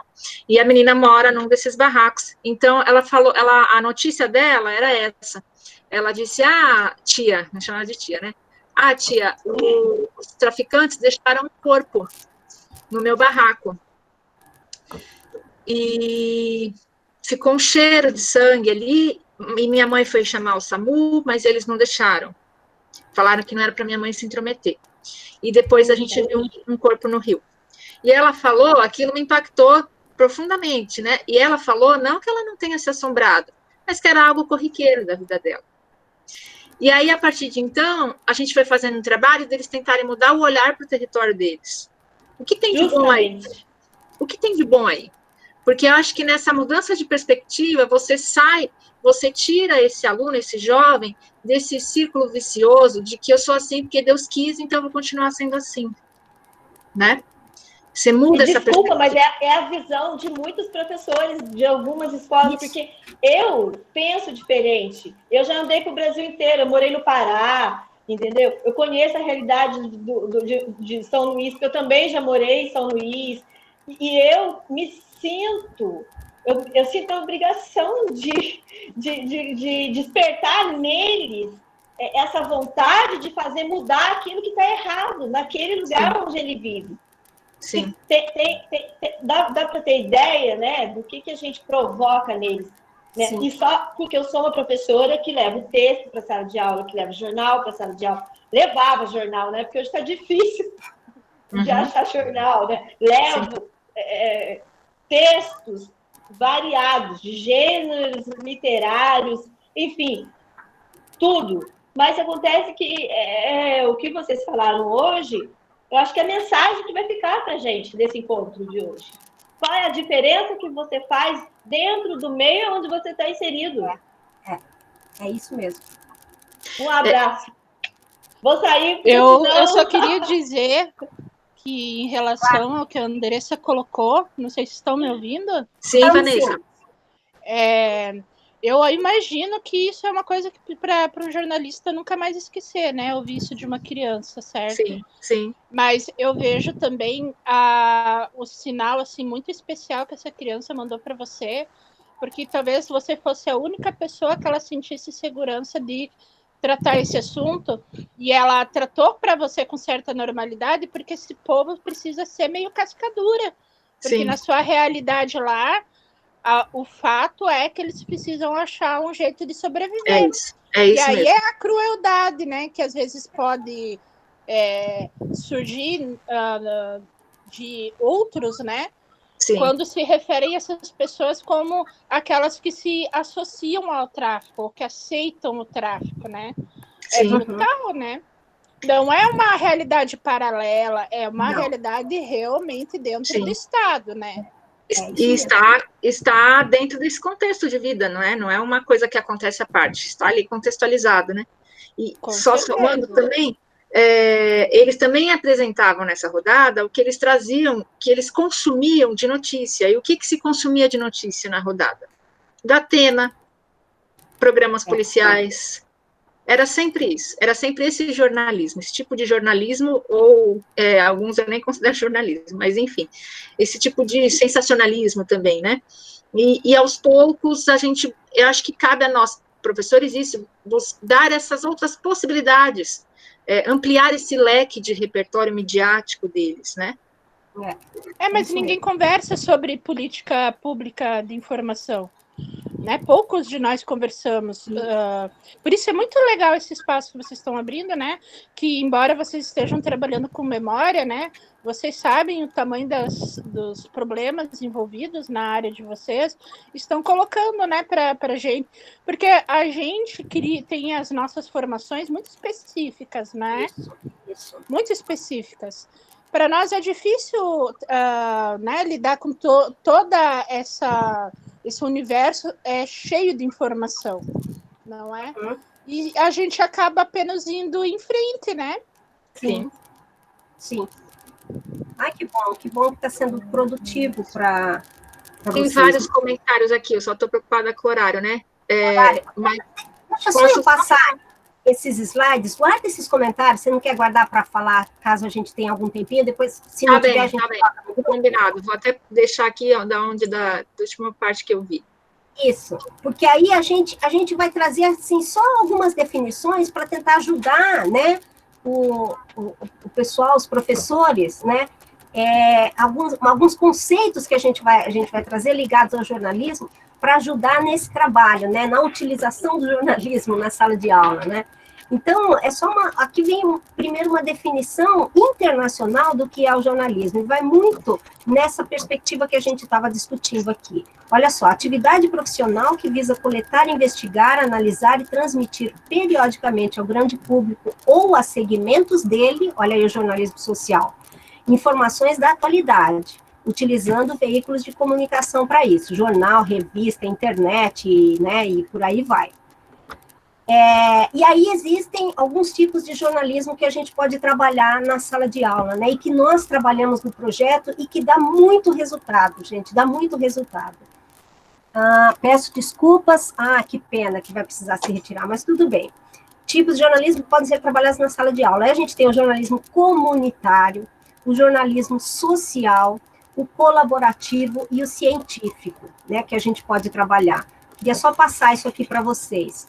Aí, o jornalismo comunitário, como o próprio nome diz, ele trabalha a comunidade, ele vem do quê? Do comum, né? Do que é comum. O comum para o aluno, né, é a comunidade dele, né? Então, ele pode ser desenvolvido por rádios comunitárias, jornais comunitários, e aí a gente traz 2 exemplos aqui, que depois, se vocês puderem pesquisar na internet, a Periferia em Movimento, que é uma ONG, né, são 2 ONGs, na verdade, Periferia em Movimento e Agência Mural, né, eles têm, são 2 ONGs de jornalistas, né, em que os jornalistas, eles são o porta-voz da comunidade. Então, assim, por exemplo, para vocês terem uma ideia, se a Rede Globo vai querer fazer uma reportagem lá no bairro do Grajaú, não sei se tem muita gente de fora de São Paulo, o bairro do Grajaú, a periferia a periferia da zona sul de São Paulo, né? É uma região muito grande mesmo, né? Está entre as maiores do município de São Paulo. Então, se a Rede Globo vai fazer uma reportagem lá, os próprios moradores já se habituaram tanto com esse jornalismo comunitário do Periferia em Movimento, que eles falam, não, eu só falo se vocês falarem com o pessoal ali do Periferia em Movimento. Não adianta falar comigo. Hoje, até já é comum, né, na grande mídia, procurarem o Periferia em Movimento para obter alguma informação do bairro. E aí, o Periferia em Movimento que faz contato com os moradores. Eles desenvolvem um trabalho lindo, um trabalho informativo. Para vocês terem uma ideia, eles passam até filmes, né, e discutem filmes políticos, filmes sociais, eles discutem questões de ordem humanitária, como, por exemplo, orientações agora sobre a pandemia, né? Eles têm um trabalho belíssimo, a Periferia em Movimento. O outro é essa agência mural aqui, de um bairro chamado Jova Rural, é um bairro novo que foi criado em São Paulo, no governo da Luíza Erundina. Não sei se vocês lembram, a Luíza Erundina, ela entrou, se não me engano, em 89, e ela, vira e mexe, mostrava na televisão a Luíza Erundina lá com aquelas botonas lá, ajudando o pessoal a construir suas casas. O Jova Rural surgiu daí. Então, virou uma comunidade muito grande, o Jova Rural, e tem uma moça lá que tem chama Aline Kátia, ela criou essa ONG, Agência Mural, em que ela ajuda as pessoas em tudo. O jornalismo ali é totalmente comunitário. Ela ajuda, agora nesse período em que tem muita gente desempregada, ela orienta sobre empreendedorismo. Então, você faz coxinha, eu vou juntar você com a outra que faz bolo, e aí a gente divulga no nosso canal, e aí divulga na internet, sabe? Olha, gente, é um trabalho lindo, maravilhoso, que essa menina, que essa jornalista, até me arrepia, que essa jornalista faz lá no Jova Rural. Se vocês puderem, é só vocês colocarem lá Periferia em Movimento no Google e Agência Mural no Google, que vocês vão ver esses trabalhos. É um exemplo. Pode falar. Não, só somando mais um exemplo, Ivone. Não sei se tem alguém aqui do Rio de Janeiro, a Agência de Notícias das Favelas, né? Assim como o Periferia em Movimento, é uma agência que serve quase que de assessoria de imprensa das favelas para a grande mídia, né? A grande mídia também vai buscar na agência de notícias informações. Ela abrange todas as favelas do Rio de Janeiro, é uma agência que foi criada por um jornalista da comunidade, mas envolve a comunidade, porque essa é a característica do jornalismo comunitário, um trabalho da comunidade para a comunidade, né? E aí ele amplia aí, levando essa imagem, essa voz da comunidade para a grande mídia, fazendo essa ponte, né? E eles têm vários produtos, depois eu posso até colocar aqui também o site, mas se vocês parem no Google, vocês vão conhecer, agência, eu vou escrever depois, Agência de Notícias das Favelas. Eles têm até também, que alguém falou aí no grupo, né? Isso, a Dolores falou da CUFA, é isso mesmo. Isso. E eles têm até um jornal que é feito pela comunidade, chamado A Voz das Favelas. Só somando aí. É o caso aí da Agência Mural também, da Periferia em Movimento. E é muito legal, porque, assim, a escola, essas instituições, essas ONGs, elas estão do lado da escola. Então, assim, elas participam da escola, a escola participa dos trabalhos delas. Isso é muito interessante para trabalhar com os alunos. Até a agência de notícias das favelas, ela foi considerada pela Reuters. Para quem não conhece, a Reuters é uma agência francesa internacional, né, uma das, ou se não, a maior agência internacional de notícias. Ela foi considerada pela Reuters a primeira agência de notícias das favelas do mundo. Uhum. Tem aqui algumas coisas, eu não vou ficar lendo aqui, gente, para a gente não perder muito tempo. O Jornal Joca, só comentar que a Gislane falou do Jornal Joca, é um jornal muito bacana, feito por jornalistas, trazendo informações das mais diversas, com uma linguagem voltada para este público, né, que carece, né, uma coisa que é importante, ainda bem que você tocou nesse assunto, Gislane, que eu já ia me esquecendo de falar rapidinho, o quanto o jornalismo, muitas vezes, de uma forma geral, deixa de lado a fala, a voz do jovem e da criança, né, o quanto é necessário ouvir também essa criança, ter essa criança e este jovem como fonte, né, não tratá-los como inferiores, enfim, por uma questão de faixa etária, né? Então, o Jornal Joca, ele vai muito na linha do jornalismo social, que a gente vai ver agora, né? Ele interpreta grupos específicos, né? Como a Voz dos Excluídos, como grupos de diversidade, negros. Aí a gente deu alguns exemplos aqui, e um dos exemplos é o Jornal Joca, né? Que ele trabalha nichos, tipo, trabalha o jornalismo social voltado à criança e adolescente, a mulher, né, a mulher negra, e por aí vai. Ok, gente? Aí tem o jornalismo colaborativo, né? Esse nome de jornalismo, embora o jornalismo colaborativo ele exista há muito tempo, né, desde o século XIX, mas ele ganhou força a partir de um jornal coreano, né, na década de 2000, né, na década de 2000, que ele ganhou nome. Ele também é chamado de jornalismo cidadão, né? E ele faz o quê? Ele considera a participação do público. Então, agora a Globo vem fazendo muito isso, né? Com aqueles SPTVs, RJTV, MGTV, e por aí vai, né? Pará TV, e por aí vai. Eles fazem muito isso. Como é que trabalha o jornalismo colaborativo? É a grande mídia recebendo informação e pauta do cidadão comum e transformando isso em reportagem, né? Esse é o jornalismo colaborativo. Então, qualquer um de nós pode participar? Pode participar, a gente só tem que entender o seguinte, dependendo daquilo que a gente vai passar, pode não ser de interesse daquela instituição, lembrando que daquela empresa, né, daquela empresa jornalística, lembrando que ela não é um veículo privado, público, ela é um veículo privado. Tá?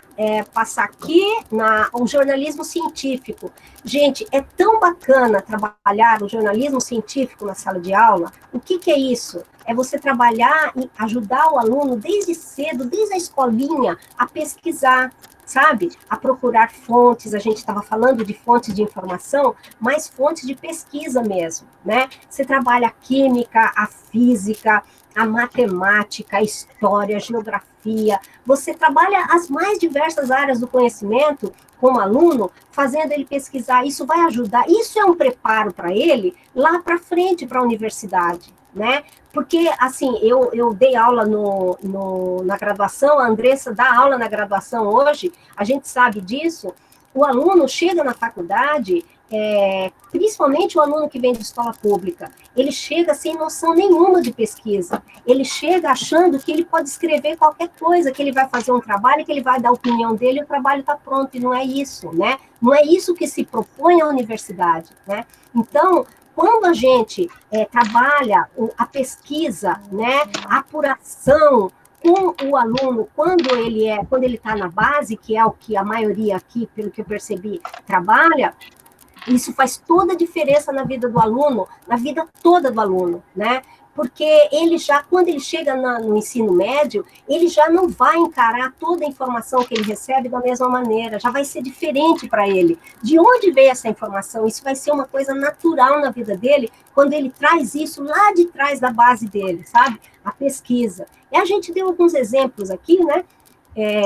Só vou ler, olha, como o próprio nome informa, se baseia na ciência, na pesquisa, na comprovação científica dos fatos. Ajuda o aluno desde cedo a entender e valorizar a pesquisa. Agora a gente está falando de pandemia, trabalhar com o aluno, como é que se faz vacina, como é que se produz vacina, o que se sabe, porque isso a imprensa passa muito pouco. Eu converso com pessoas que não têm muita informação, e aí, como muitos, né, que a gente conhece no dia a dia da gente, que não sabe, fala assim, mas a vacina ela não é feita pelo Instituto Butantan? Mas por que eles falam que tem que vir da China? Aí outros falam, não tem que vir da China, tem que vir do Instituto Butantan. Gente, é tão legal discutir isso, né? Como é que surge a vacina? De onde ela vem? Ela vem da própria fonte, né? O insumo é que vem da China, e a gente depende desse insumo. Pode falar. Não, só somando, uma coisa curta. Ou a vacina só tem 50% de eficácia, né? Não tem muito... Exato, né? Aí as pessoas falam, não, eu não vou, essa semana passada eu ouvi isso, não, estão falando aí que é melhor a gente não tomar essa vacina porque ela não tem 100% de eficácia. Eu falei, gente, a vacina da gripe tem 60% de eficácia, né? E você não toma, né? A vacina do sarampo também, eu não me lembro quanto, mas tem muito poucos por cento de eficácia, não tem 100%, né? Então, essas coisas, assim, aproveitar os momentos, né, para trabalhar isso com o aluno, né, aproveitar essas sazonalidades de informação para trabalhar isso com o aluno, né, na pesquisa, gente, é valioso demais, vocês não têm ideia do quanto vocês vão fazer esse aluno nunca mais se esquecer de você, né, e nunca mais ser levado, sabe, ser levado na conversa da Atena da vida, sabe? A Eliane traz aqui, nós não colocamos nos nossos slides, mas muito importante a contribuição dela, ela menciona o jornalismo investigativo, e ela diz que ela trabalha com a disciplina de projeto de vida, e que ela trabalha com a investigação familiar, a investigação do eu do aluno, qual lugar que cada um ocupa no mundo, olha que interessante. Isso, começando pela própria família, pela própria comunidade. Quantas possibilidades por meio do jornalismo é possível você trabalhar em qualquer disciplina, né? Em toda a disciplina da matemática, a ciências, português, história, geografia, né? Por exemplo, discutir títulos, né? Que às vezes o jovem, ele é muito imediatista.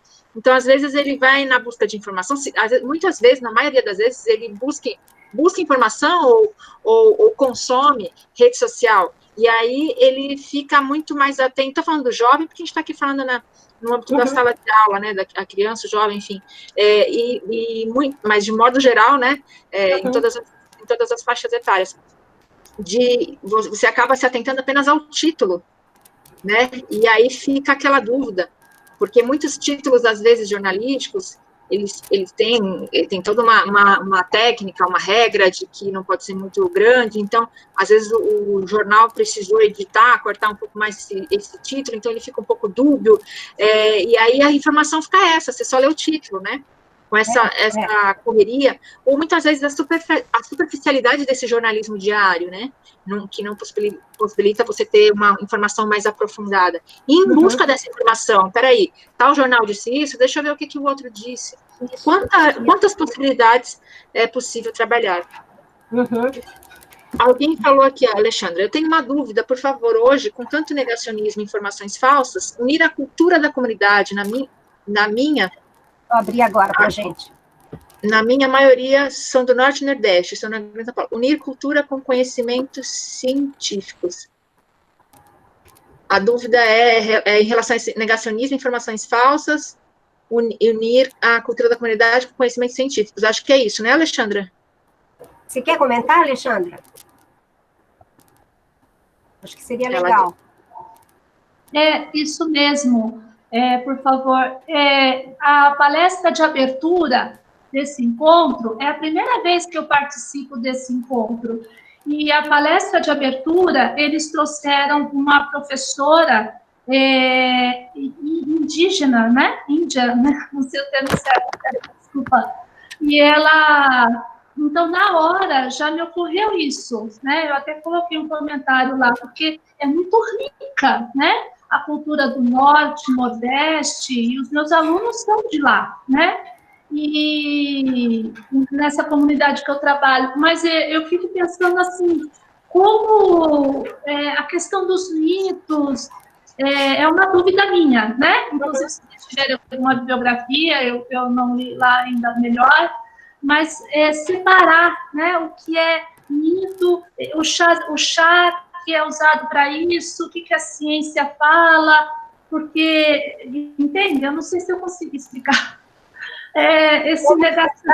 Como juntar a ciência com o dia a dia, com a realidade, não é isso? A cultura, isso, porque a própria professora, eu não sei se tem alguém do grupo aqui que estava lá, ela colocou isso, né, a professora lá no Amazonas. Então, ela resgata, por exemplo, o chá, aquela erva medicinal, mas eu fiquei pensando nisso, a questão, então o que vale é o chá e nega outra coisa, né? Nega, por exemplo, que seja o extremo, uma vacina. Então, tem que ser tão bem explicado, enfim, é uma dúvida. Tem que esclarecer bem as coisas com eles, né? E eu na palestra eu tive essa dúvida, e agora vocês falaram aí do jornalismo científico, eu lembrei disso. Mas tá bom, obrigada. Aí, você, na verdade, o que você pode fazer como professora é transferir isso para o aluno, para ele ir buscar, para ele pesquisar, né? Esse é o jornalismo científico que a gente está falando. Ele ir atrás da pesquisa e trazer para você, olha, aqui, né, diz isso e isso, né? E aí você ajudar a formar... Oi? O saber tradicional diz isso, o saber científico diz isso. E o que é o saber profissional e o que é o saber científico, né? Um, a gente está falando do empirismo, e o outro, a gente está falando da ciência, né? Então, a gente sabe que a ciência com o empirismo forma o conhecimento, né? E o que a gente passa para eles, a gente como professor, a gente passa exatamente isso para eles, né? A gente passa o empírico, né? E o científico aquilo que a gente traz da nossa base, né? A gente passa os dois para eles, quando a gente traz os dois para eles, quando a gente consegue contextualizar aquela informação teórica que a gente está passando, né, para a realidade dele, né? Então aí a gente junta os dois, e é dessa forma que dessa maneira que a gente forma o conhecimento, né? Então o ideal é transferir isso para ele, deixa ele pesquisar, deixa ele tirar as conclusões dele, e aí ele traz essas conclusões e ele discute com você. É verdade, mas aí tem também um elemento histórico, né, que ela levantou de memória histórica. Isso. E aí, então, lembrar, né, que muitos dos conhecimentos ancestrais foram apropriados, né, pela ciência. Sim. Totalmente. Muito, muito boa a sua colocação, Vanessa, é isso mesmo. E é, inclusive, fundamental, né? Oposição, nem sempre é oposição e de checar o que é verdadeiro. Isso. Mas pensar, hoje mesmo teve o minicurso com a Kátia, né? Que também aí da PEP, e ela falou bastante sobre isso, de como os jesuítas se apropriaram da ciência, né, dos indígenas. Né?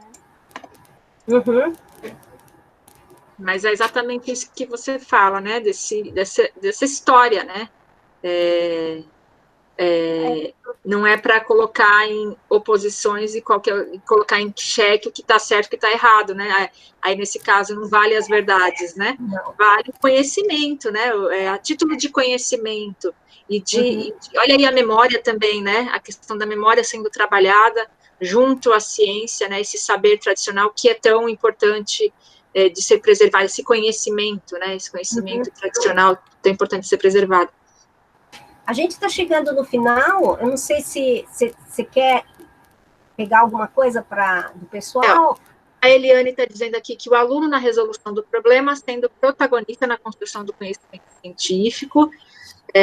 Deixa eu ver aqui, a Lucilene, os saberes devem dialogar mutuamente. O Lailton aqui deixou vamos fazer um jornalismo científico, histórico e geográfico em Brasília teimosa. Talvez o chefe da nação consiga fazer onde fica o país Índia, e que focinho de porco não é tomada. E fico por aqui apanhando de 7-0 da grande China. Por falar em Índia, gente, a Índia liberou as vacinas. Ei! Meu Deus! Bom, eu acho que era isso, né, que a gente tinha. A gente está chegando no final aqui. A gente espera de coração ter contribuído com vocês, a gente espera ter colaborado aí. A gente gostou muito da participação de vocês e o nosso objetivo era esse, não era fazer uma palestra para a gente ficar aqui falando e vocês ouvindo. Obrigada. A gente falando e vocês ouvindo, a gente queria falar junto com vocês, né? Porque todo mundo é tão aprende. rico, né? É tão gostoso essa troca, essas experiências que vocês trazem, que a gente se alimenta mutuamente, né? Muito gostoso. A Eliana, só deixar aqui, ó. Há espaços para mais jornalistas nas escolas? Opa, Eliana, vamos lá. Sou apaixonada por comunicação. Claro, claro. Então, era isso que a gente queria, né? Uma palestra, simplesmente, lógico, palestra tem seu lado muito bom, né? Muito bom, mas, assim, não era esse o objetivo da gente, era realmente trocar com vocês para que vocês pudessem sentir e perceber o valor que tem o jornalismo, né, e a semelhança que tem o jornalista com o professor, né, e sobretudo na responsabilidade, né, ambos têm muita responsabilidade. Mas eu digo para vocês ainda que eu ainda valorizo, eu sou jornalista e eu ainda valorizo mais o professor, porque, no meu entendimento, o professor, ele precisa ser muito bem valorizado, muito bem valorizado. Olha o papel, olha a responsabilidade enorme. Bom, Ivone, Andressa, quero agradecer muito em nome da PEP essa contribuição de vocês, fantástica, né? A participação das professoras e professores mostra, né, que nós somos dessa rede, nós estamos construindo isso. Então, muitíssimo obrigada a vocês duas e a todas e todos que estão aqui. E vamos continuar essa construção. Tchau. Vamos fazer uma foto, peraí. Vamos fazer uma fotinha. Podem aparecer? Grande aprendizado. Um beijo. Vou fotografar a Vanessa, consegue aparecer? Conseguem aparecer para a gente fazer uma fotinha? Nossa. Vamos lá, 1, 2, 3, e Vanessa? Vamos ver quem consegue aparecer. Apareça, Loreta. Fernando. Ana Lúcia tá aí, vamos lá. Vamos lá. Fernando, apareça. 1, 2, 3, e... Deixa eu só fazer mais uma, tá? Aí eu vou jogar lá no grupo. Aí, máscara, legal. Vou jogar lá no grupo, tá? No grupo de quem não está, depois esteja, para continuarmos nossas reflexões por lá. 1, 2, 3, e... Peraí, só sair essa imagem de alguém que saiu. 1, 2, 3, e... Pronto. Andressa, manda lá, hein? Manda divulgação também. Oi? Me adiciona lá no grupo. Coloca o contato aí no chat. Isso. Tá. Oi, Vera. Não, mandem a foto no grupo também de palestras para a gente usar na divulgação do encontro. Ah, sim, mandaremos. Ai, deixa eu só fazer uma outra, gente, aqui mais abertinha. A gente vai te mandar os planos, todos esses planos e essas apresentações, tá? A gente manda lá no grupo. Tá bom? Só fazer mais uma abertinha, gente, se puderem aparecer rapidinho, porque eu tinha feito ela mais fechada. Vamos lá. Vai ficar aberta agora. Então vamos lá. Aparecendo só um pouquinho, gente. As imagens do chat aqui que o pessoal está mandando. Peraí, 1, 2, 3, e... Pronto, agora sim. Bacana. Andressa, Ivone. Grande para vocês. Oi? Andressa, Ivone, eu posso usar o roteiro no meu site, né? Posso copiar? Claro que pode. Pode sim. Usar, tá? Obrigada, adorei estar com vocês. Foi um prazer, gente. Foi um prazer. Uau, Vera, muito obrigada, Vera. Obrigada, Vera. Por essa parceria. Obrigado. Muito bom. A Roseli botou o telefone no chat, viu? Ah, tá. A Paula também e o Fernando. Tchau, Estamos gente. chegando aqui. Muito obrigada, gente. Um grande beijo para vocês. Um super ano para nós, com vacina. Se Deus quiser.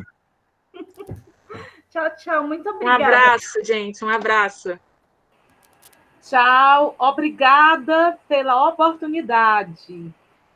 E vou sentir saudades desses momentos. Nós também, Odélia, nós também.